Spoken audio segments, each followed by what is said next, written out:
Yeah, I think anyone who goes through an ACL injury knows it's quite difficult. I think probably more so mentally than physically. Like, don't get me wrong, physically it was, yeah, torture. But mentally it's quite hard to kind of keep focus on the job, because you're going to be out for a long period of time. But yeah, I got through it. And I mean, since you came back, has it been back your mind at all? Knee, Um, try to get that out of your head?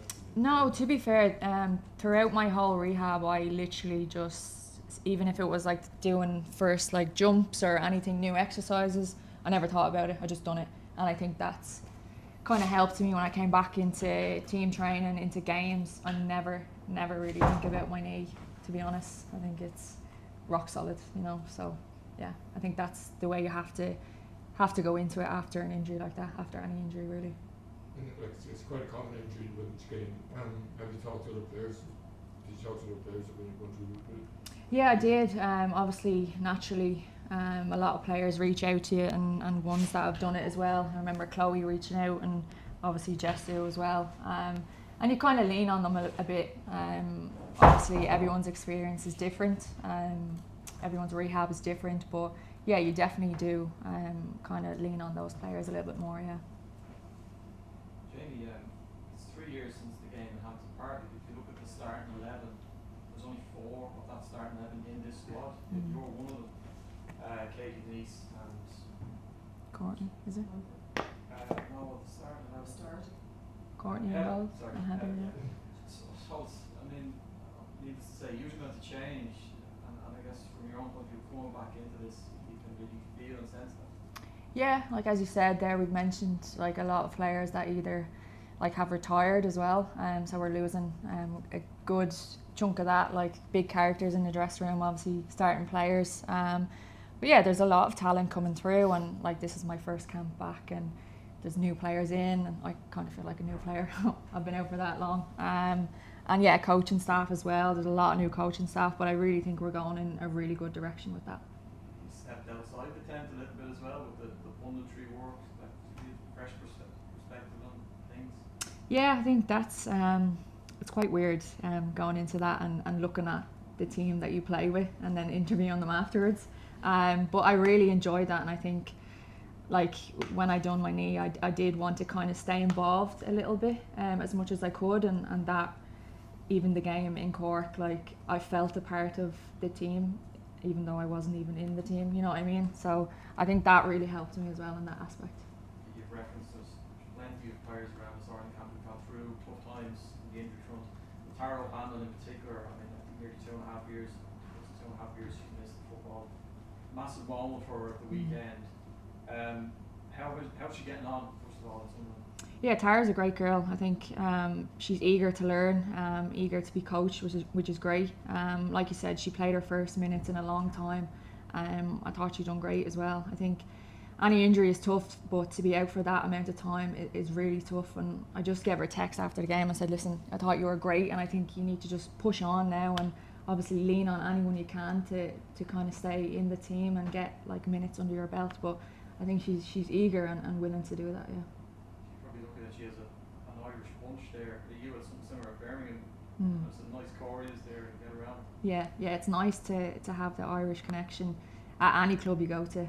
It's nice to lean on those players as well off the pitch. So yeah, it's been good.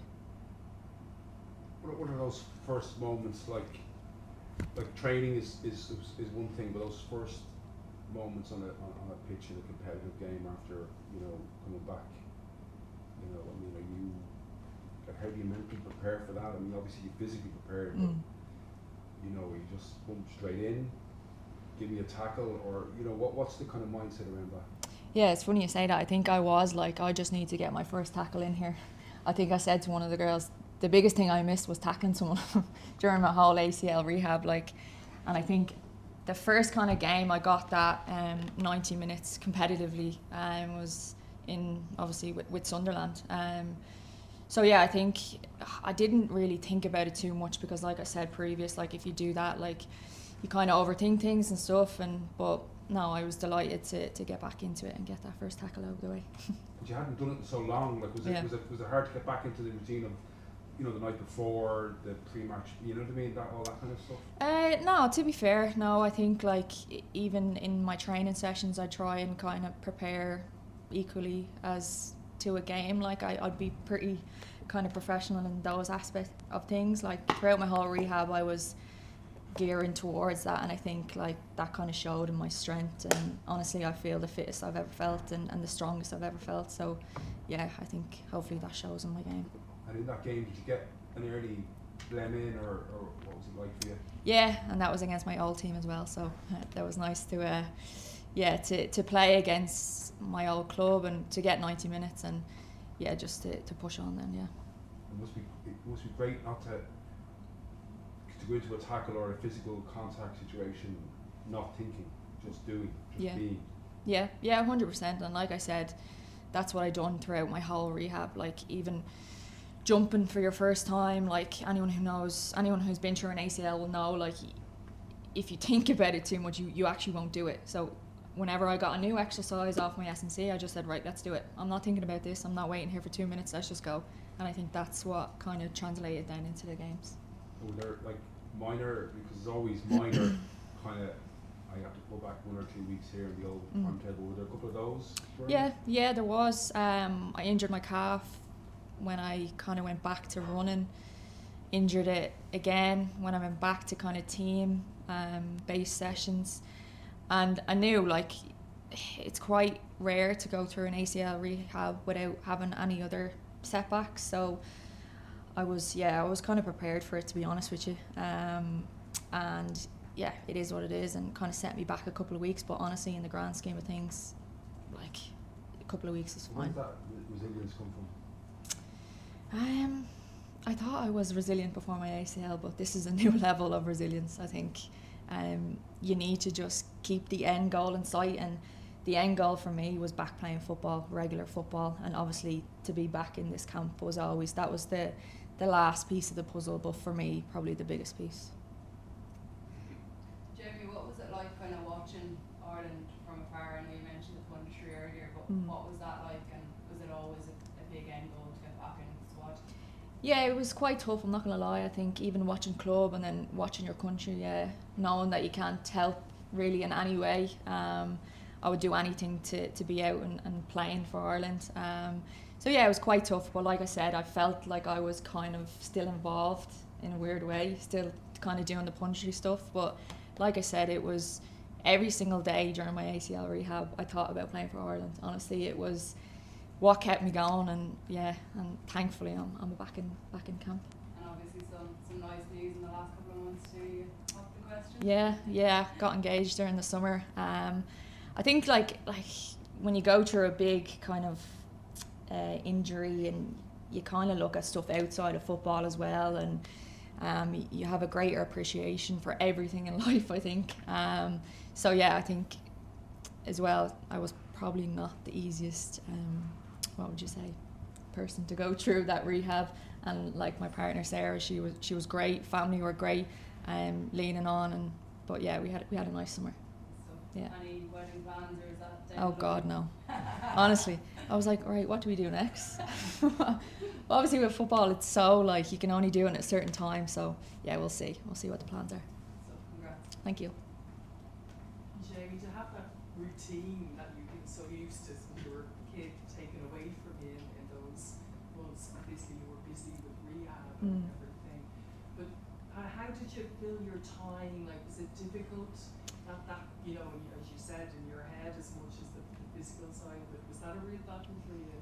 Yeah, it was. I think because as an athlete, like you said, you're constant on the go, and like you just said there, to have something that's been in your life taken away in it just that one instant, it's quite hard to kind of replace that with something that gives you that rush of football. And I honestly, I did find that quite difficult, but I luckily for me got to do my rehab at home. So I spent most of my spare time with family, friends, and just kind of obviously as an athlete living abroad, you don't get that time. So I was grateful to get that time at home. Yeah. And the Sunderland move then, like how did that come about? options? Did you're basically moving to an Irish club at this stage? Yeah. So many of your pals there, but how did that work out? Yeah, like my contract obviously ran out with Birmingham, and for me it was really important to get back on the pitch and start playing minutes, consecutive minutes. And Sunderland just came about through the manager just getting in contact with Carla actually, and then in contact with me, and yeah, she was quite keen on getting me to Sunderland. And obviously it's a nice feeling to be valued at a club, and the manager wanting you and wanting you to get in straight away. So yeah, that was kind of how that came about. You settling in well to the area? Like, are you Yeah. enjoying life there? Yeah. Yeah, it's been nice. It's a change. Obviously, it's beside the sea, so that's lovely. I think that's a change from Birmingham. But yeah, it's also nice to have some familiar faces, like you said, around off the pitch too. So Thank you. Okay. Well, okay, Jamie. Thanks. Cheers. Thank you.